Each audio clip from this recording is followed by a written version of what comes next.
Hi everyone, welcome to my weekly messages. I'm Jelaila Star. Today the topic is the possible comet Elenin being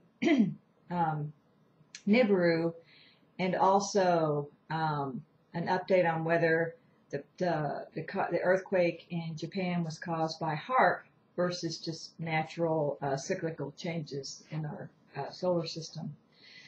So let's take the comet Elenin, because I've had numerous people email me and say, is this Nibiru? And there's actually a YouTube video about it being a brown dwarf, which would make it supposedly Nibiru.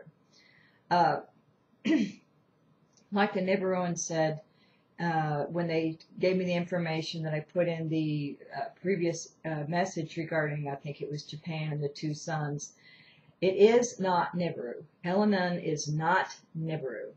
It is associated with Nibiru, as they explained. Here's why. Nibiru is a brown dwarf. It's like a huge magnet orbiting in space, and it will collect around it comets, asteroids, space debris. When I was first being told about Nibiru, the Nibiruans were trying to explain it, but I had very little context to understand it. And they said, we have, planets orbiting us that are like the size of small, or motherships that are like the size of small moons. So I've since learned that some of those moons are inhabited and they are like a mothership. And then there are motherships that are the size of small moons. But see, we tend to think that there's only one size of moon. Maybe not necessarily consciously, but we think it's the size of our moon. Well, there are moons smaller, there are moons bigger. The same thing goes with comets. There are a lot of comets that orbit in Nibiru's field, and some of them are large and some of them are small, and there might be a few that are like small brown dwarfs. And those can be very small, and they can be very large, like Nibiru. Nibiru is 4 times the size of Earth. If it had been Nibiru, we would have been devastated by Earth changes. It would have been so close. Plus, it would have appeared much larger than it did.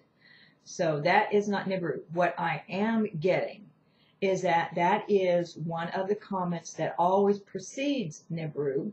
It is called North Wind. So it is a messenger of sorts that Nibiru is on its way. In fact, they said when you see North Wind, it's not far off that you'll experience Nibiru. So another piece on that, Nibiru, even back in the beginning of this work, back in the mid-90s, they said Nibiru is a catalyst for change. They did not say that it was going to come and destroy Earth. They said it would be a catalyst for change. And what that means is its approach would put pressure on us to work through a lot of things, whether it's what we experience emotionally as a result of Earth changes, or because it has a heavy magnetic field, it pushes against the sun and causes lots of solar flares. The solar flares hit our Earth. They cause disturbances in our magnetic fields.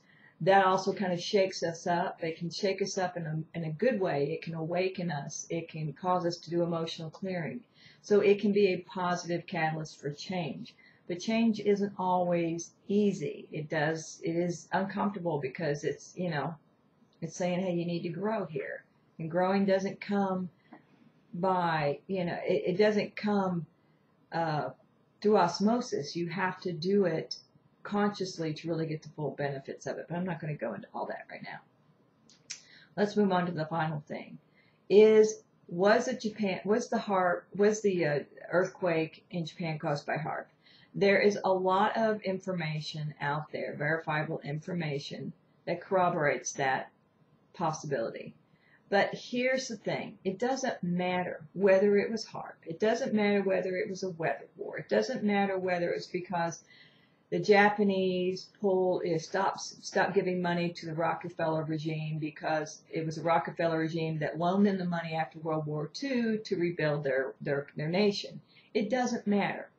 What matters is that we understand that this is all it's all a repeat. It's a repeat of what we've done over and over, not only on this planet, but in the galaxy. It's part of the 4 timelines that we're repeating. with the hope that we will reach an ultimate conclusion of compassion. That will be the final outcome.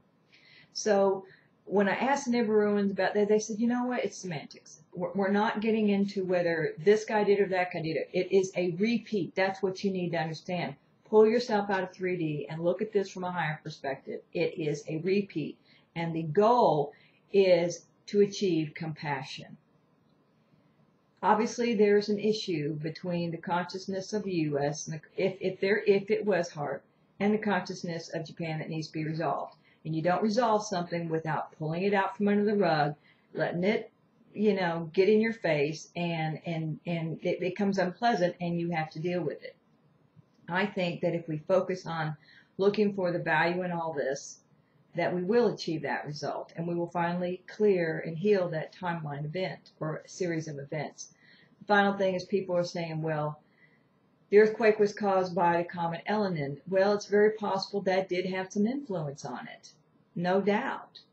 So, but once again, it doesn't really matter as far as the higher perspective. All these things must occur. We're going to see a lot more comets. We're going to see a lot more, debris and space dust and whatever coming ahead of Nibiru and behind it when it passes. This, we're just now beginning to realize that this is all happening, and it's going to happen a lot more in the next few years. So that's our take on it. Do what you want with it, and that's it for today. Take care. Bye-bye.